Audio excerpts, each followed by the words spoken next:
Hello, and welcome back to the Hungry Table podcast with me, your host, Fatima Saib. So, today I have the pleasure of chatting to award winning cookbook author, media personality, and South Africa's very own culinary princess, Lorna Maseko. Welcome to the Hungry Table, Lorna. I'm so excited to have you here. Thank you so much for having me. Amazing. So, I was lucky enough to meet you on set for your new show, Homegrown Tastes South Africa, which will be launching soon on DSTV. And I have to say that it was such a pleasure to spend the day with you and see how effortless you are in front of the camera. So thank you so much for letting me interview you again for my podcast. Thank you. Thank you. Yeah, so can you please tell us more about the show? So Homegrown Tastes South Africa is a show that really celebrates South Africa as an entirety when you look at the culinary space. We celebrate farmers, we see how ingredients are grown, how they're harvested, which is an important fact. Not a lot of times where do you get people celebrating farmers who play such a critical role in food tasting amazing. And then we celebrate chefs who are doing incredible things in this country, talented young people, some obviously older, that are really making waves and just cooking just flavorbombs.com, which was phenomenal. And then we bring it back to the kitchen where I try and make the food accessible to any viewer who'd be watching the show and feels like, I need to try a recipe, or I can try a recipe and it doesn't feel intimidating, but I could do this for my guests or for my family or for my friends. And so I think that the show in itself is exciting, it's fun, it's quirky, you get to see a lot of my personality, which is great. And then you get to just see South Africa's beautiful landscape. We live in an incredible country that I love to celebrate. I travel around the world all the time and people rave about South Africa. And so to have a show that puts in those elements and has put it into a beautiful format is just incredible. Amazing. So are there any places or people that stood out to you from the show? Many people stood out, hey? So Chef Sian, the first episode, was amazing. What he did with scopo, bab, and gravy basically was just incredible. I love Chef Shane from A Piece, which is one of the sister restaurants to the La Colombe group. She is just an incredible chef. I know like in the next 2 years, she's going to be just amazing. Like I know that, like without a doubt, just watch out for her.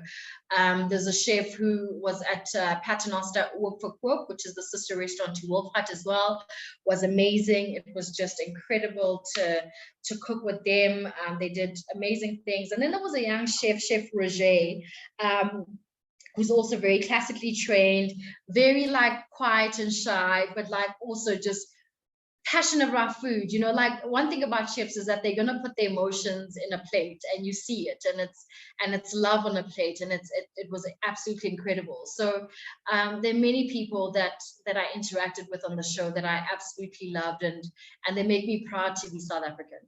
Oh, thank you. That's amazing. I can't wait to see all of this. That's going to be great. Yeah. So your career journey is a very impressive one. And I wanted to know if you could give us a brief history on how you went from being a dancer to being such an influential food icon. Oh, icon. Wow. Girl, thank you. You're almost like on 1 million followers on Instagram. That is amazing. I know, I'm close. I'm just trying to get through. It's tough going to the top. So basically, I think after doing the competition show Celebrity MasterChef, that really sparked my love for food in a way that I hadn't enjoyed before. I mean, in other shows, I was always doing the food inserts and the food stories. But when I came out of that format, I really got excited and I thought to myself, this is what I want to do and this is what I was going to pursue. The funny thing, I'm always like, I'm a chef school dropout, not a beauty school dropout, but a chef school dropout. I went for like 3 months and I absolutely hated it. And I thought I was going to learn and burn my fingers and cut my, which I didn't. I mean, I didn't cut my fingers, but I was like, I was going to learn the hard way. And that's what I did. And so I think, I'm a hard worker. I'm a practical person. I think that comes from my ballet days. So I prefer practicing until I perfect something than someone saying this is, than going and reading it in a book. And so that's how I enjoy learning. And so, yeah, I think, this thing is a process, it's a journey. There's so many other things that I want to achieve. I feel like I've only just, touched the tip of the iceberg. There's so many things that I feel like I want to do with my life and in the cooking space and the food space, from a philanthropy perspective to just different formats. But, to start this off with Rapid Blue and BBC Lifestyle is just amazing. I worked with incredible people, just an incredible team. Just like everyone was just so amazing. And all of us had one goal: to make an amazing show. And so when you have that one goal, it just makes it so much easier. And things definitely work out for a reason. It's so awesome how you kind of found your passion and just stuck with it. I'm so proud of you. So cool. Thank you. Thank you so much. Yeah. So how do you find the inspiration to constantly create new and exciting dishes? I eat a lot. It really, that's what it is. I was saying to someone earlier, I don't cook fine dining, but I love eating fine dining. And I feel like doing that for me allows me to take those bold, expanded flavors and try and make them easy and accessible for a home cook. And so that, I love eating, and thank God I love eating, because that eating for me is like my school. That's where I learn, and that's where I teach my palate different things, meaning I'd be able to go into my kitchen and try and make it much easier. It might not taste Michelin, but it'll come close. In terms of the food, at least the food gave you. How lucky that you enjoy eating, for all of us. I mean, you're just blessing us with all incredible work. Right. So there is so much that we don't see when a show like this comes on air. The hours are so long and you're constantly traveling. And I wanted to ask you how you manage to stay energetic and inspired throughout the whole process.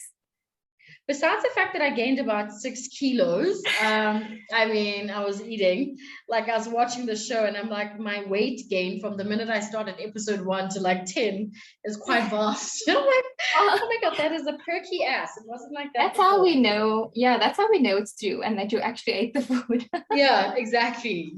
But there was nothing that I ate that I didn't enjoy or didn't like, and it was an incredible experience. So I don't know if I've answered your question, but I love eating, which is a starting point to anything, right?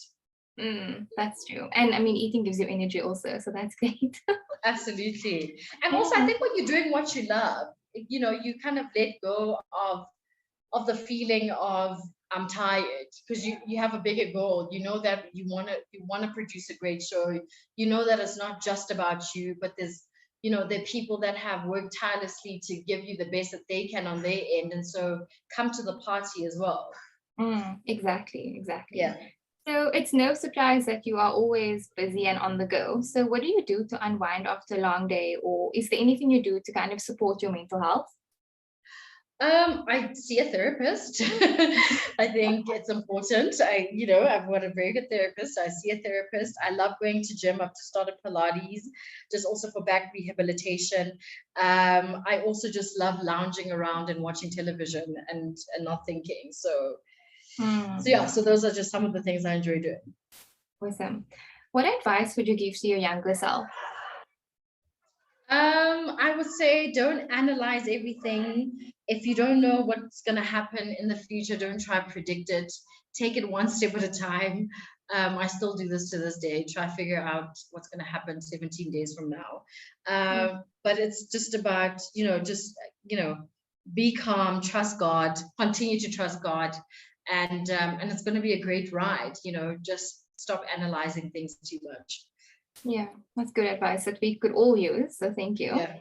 So the last time we spoke, you expressed your love for Paternoster, which I still haven't been to, by the way. It's on my list. Girl, come on. Every time it pops up, I'm like, oh my God, Lorna told me to go. So if you could just explain again, what was it about the town that stood out to you? Just like how beautiful this country is, man. Like, sometimes we forget. I think we all live in some kind of bubble, and you live in your little suburb and your little shop down the road and the guy that supplies you bread and vegetables. And then you forget that, you know, sometimes you honestly, and, you know, don't have to go to Dubai or London. You know, there are beautiful gems in this country that are absolutely amazing. The Karoo is incredible. Paternoster is amazing. Cape Town, everyone knows, is phenomenal. Parts, you know, just KZN, it's the weather's nice and humid and tropical. Like, what more could you ask for? You come to Johannesburg, it's bustling, it's, you know, it's the hustle city. So yeah, like South Africa is fantastic. Very true. So this question is more for me than anyone else, but my goal is to one day publish a cookbook, and I have to ask you, what was the writing and recipe tasting process like for your own book, Celebrate with Lorna Maseko, and then winning the World Cookbook Award? What did that feel like? A book is a lot of work, Lord Jesus. Woo, child. It's a lot of work. I'm a lot more mature now, so I think the way I would write a cookbook would be different. I think my culinary palate has grown, so it would be different. I would do it differently now that I know better. But it's a lot of work. But I think it's good to start. You know, it's good to start, and it's good to start. It's a good stamp of who you are and what you do, I think. That's true. Yeah. Okay. So do it. Thank you. I was actually busy working on it earlier today, so I knew I had to do it. No, do it. Do it. Okay, I will. And then I'll go to Paternoster also. Please, that's you. Next time you talk to me and you haven't been, I'm so not going to talk to you. Oh my gosh. Okay. I'm kidding. What is the one food memory that stands out to you from childhood? I would say my mom's chicken dish. She makes this incredible chicken and mayonnaise roasted chicken with a couple of herbs and spices, and it's so simple. I mean, the ingredients, it's really chicken and mayonnaise. It's kind of ghetto, but not ghetto, but you know what I mean? Like, it's like, you know, it's nothing complex. It's not truffle oil. Yeah. But because she cooks with her heart and she makes sure that it you know, her kids are fed, it's amazing from that perspective.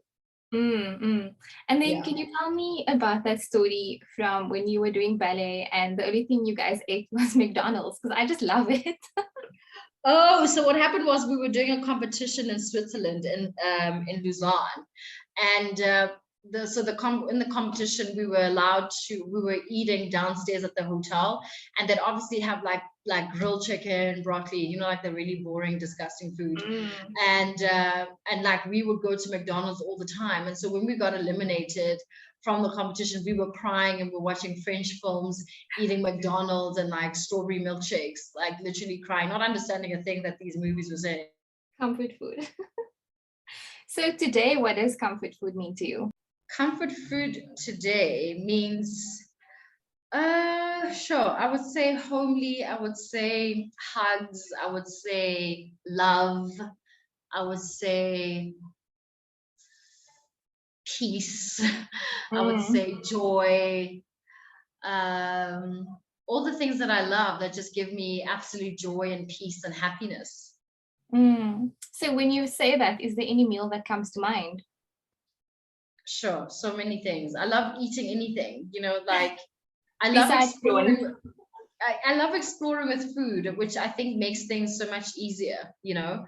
Yeah, I love exploring with food. So there's nothing one particular thing that I would say, you know, this is what I like, but I enjoy different things. Like as much as I love comfort home cooked food, I love caviar and oysters, and I love truffle oil, and you know, so it just depends. If it tastes good, I'll be there. Yeah, same. Yeah. So we bonded over our mutual love for Atalenki, but I have to ask you, do you have any other favorite cookbooks and cookbook authors? Another cookbook author, there's a girl that I actually follow on Instagram, Tegan Garrod, and she's incredible. Like I don't think she's a celebrity, but she's on social media, and she has like over 4 million followers, and I love the way she cooks. And she's just released another book as well, Half Baked Harvest. I think I saw some of the books at Woolies. Yeah, she is amazing. Like I love how she cooks. So yeah, she's at the moment, she's at the top of my, oh my god, incredible kind of books. Oh, that's lovely. Okay, So I know that something important to you is women and youth empowerment. Do you have any advice for young women who want to build a career in food or media? I would say that do it for the right reasons, because it's not always easy. It's, actually life is not easy. Nothing is easy. I would say you need to be really dedicated. You really need to show up, like some things, like sometimes people don't know that you're doing work in the background, and they're only going to see it in the forefront and go, oh, well, it looks like she just made it like overnight. There's nothing like that. Like, I get up every morning, I create food content. Some of it is not even for anything, just so that I keep the engine going, but if you're a hard worker, you persevere, you're patient with the process, I think you could do it. Okay. It's all those boring things like people tell you that you're like, oh, it seems like a cliche, but it's all the truth. Amazing. So to end off, the Hungry Table is all about feeling full and satisfied when you leave. So please will you share with us what's on your menu for when your loved ones come by? Starters, mains, desserts, anything you're serving. Sheesh. I would say for starter, I would do like either a ceviche, or I would do like cured meat. I love that kind of eating. I would do maybe like marinated olives. Like it would be more like a tapas style, like starter, where everybody's kind of like digging in. So marinated olives, ceviche, cured meat. I would say what else? Just like little nibbles of like deliciousness. And then for mains, I would do maybe like a whole fish, whether it was sea bass, just like maybe with chorizo and like caramelized onions and maybe like tomatoes, like cherry tomatoes or that kind of thing. I love a delicious cauliflower mash, or puree, whatever you want to call it, probably like the mash because that's thicker. I would do I love a good roast chicken stuffed with something really amazing.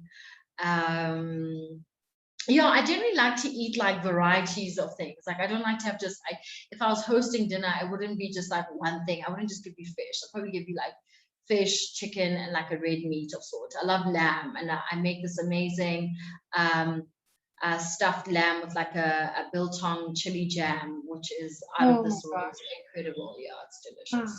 I could eat lamb. And then for dessert, I would say anything with caramel. Salted caramel is my girl. Love her to bits. So yeah. That's awesome. I'm so hungry now. Thank you. Me too, you and I both. But Lorna, thank you so much for sharing all that with us. It was an absolute pleasure to catch up with you, and I cannot wait to watch the show. Congratulations again. Yeah. Thank you so much. Thank you. Thank you. All right then. Bye. Okay, bye.